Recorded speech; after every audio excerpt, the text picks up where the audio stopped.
विहिरीत पडलेल्या श्वानाला जीवनदान देत विहिरीतून बाहेर काढण्यात अग्निशमन दलाला यश आलंय।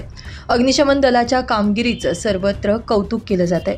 धुळे शहरातील वलवाडी भागातील चावरा हायस्कूल जवळ प्लॉट नंबर 24च्या मागील बाजूस असलेल्या विहिरीमध्ये श्वान पडल्याची माहिती अग्निशमन दलाला प्राप्त झाली।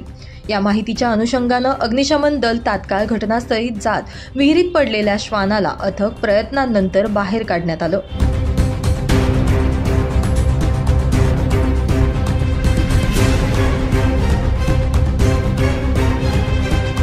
यावेळी मनपा अग्निशमन विभागाचे सहाय्यक अग्निशमन अधिकारी दुष्यंत महाजन, लीडिंग फायरमन अमोल सोनवणे, जितेंद्र सरोदे, असलम शहा यांसोबत इतरही कर्मचारी आणि अधिकारी उपस्थित होते।